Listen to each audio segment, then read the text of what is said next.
so on and so forth. So the idea would be to remodel part of the man building for storage as well.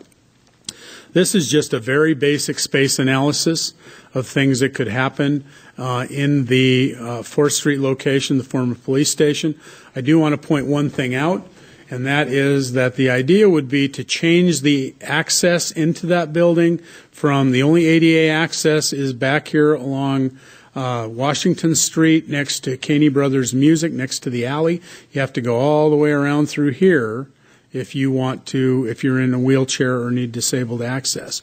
If that entrance could be changed right here to the lobby, you'd have axial access down both axes of the building, and would make for a more inviting and accessible area for the public. So that's the idea. There would be, where the police now have their parking, would be for probably work vehicles for, the vans, the inspection vehicles, engineering vehicles, as well as there'd have to be customer parking as well. So, again, one of the things that we're doing in anticipation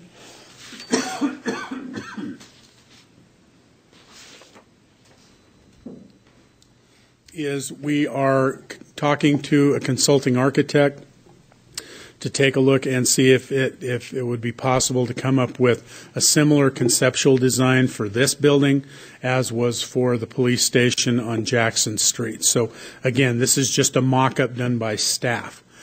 But what would it cost to do this? And again, before we get into that, on the man building, what we're really talking about is doing some basic remodeling upstairs and downstairs to adapt it to the use, as well as fixing up the outside. It has to be regrouted, repainted, and those sorts of things. So very minor changes to that building. Okay, what would the cost be? 4th Street building, access to go ahead and renovate it with what you saw there, or at least something like it, is about $902,000.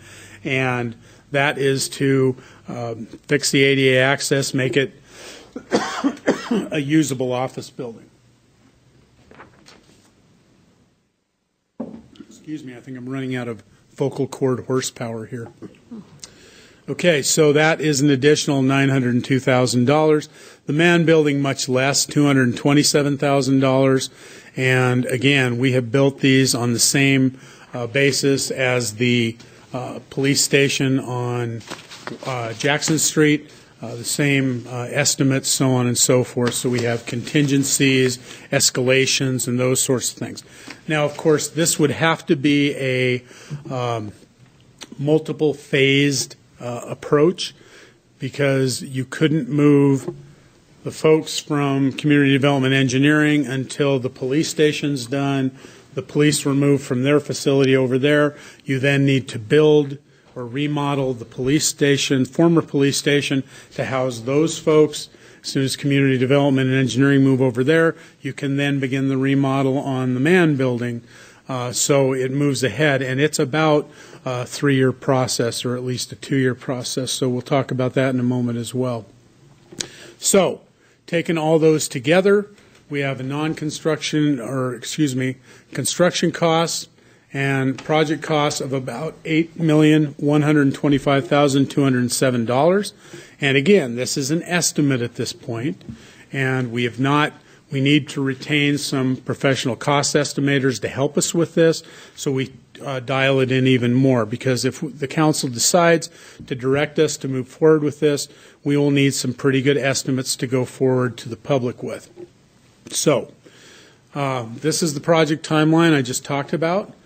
We can talk about how the bond election will proceed if we are authorized to proceed with that. But as you're talking, we're talking about designing the police services building after, if there is a successful bond election in 18, bidding, construction, occupancy, design, bidding, construction, and again, just the same thing repeated.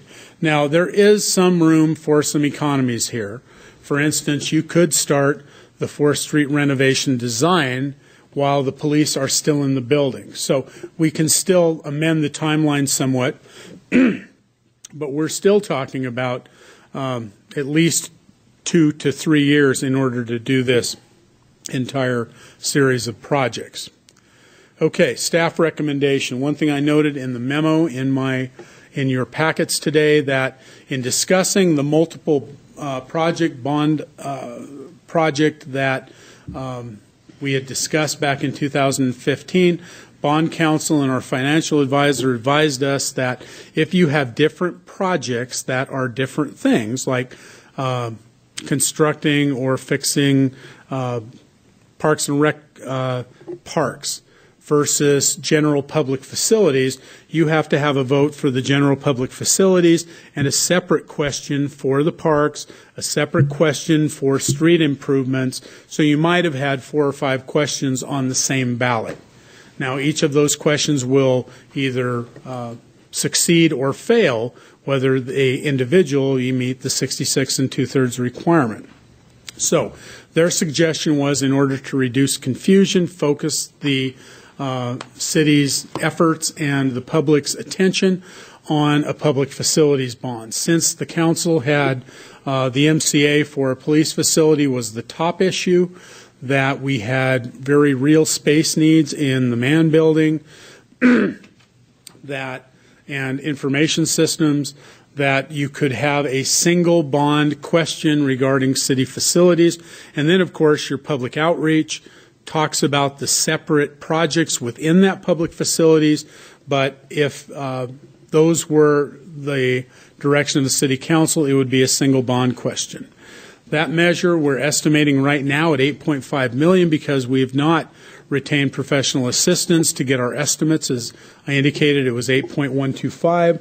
We're assuming there's going to be some adjustments going forward. So we're looking tonight, want the council to understand that this is the approximate range we're talking about. That number will be refined in the future as we get more information. So right now, the steps that we're proposing, we ask council to give us direction on, is that, as I indicated, sanitation manager will issue the request for proposals to move ahead with the master planning process as authorized in the budget. Second, that we will retain a design professional to refine the 4th Street and man building renovation conceptual plans and construction cost estimates. That's already been done for the police station on Jackson Street.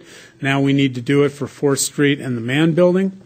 And lastly, that staff will bring the final proposed facilities project package to the council for your review and approval no later than the council's February 5th meeting. This is in conformance with a estimated timeline by our bond professional and our, financial professional and bond counsel, indicating that it usually takes about 2 months. Once your project is completed and council authorizes it to go ahead, you then need to take that project out to the public. So the idea is to put together a series of community meetings, those sorts of things, to get the project out there for people to look at. And so when you have your election in May, people are voting on something that they have a lot of information about. So with that, that is what we're asking authorization to proceed, and I'll stand for any questions you may have. I think the biggest thing you're going to run into, Gary, number one, the public is going to need to know exactly what we're doing. The amount of money it's going to cost them. If you have a house that's $200,000 house, they're going to want to know what that is going to cost them for a general obligation bond, whatever that amount is. So we need to be able to, as we go forward and we talk to folks, we know what the council up here pretty well knows of the major challenge areas in the master plan that we're looking at, and the infrastructure that we need to continue to maintain moving as we go along as a city.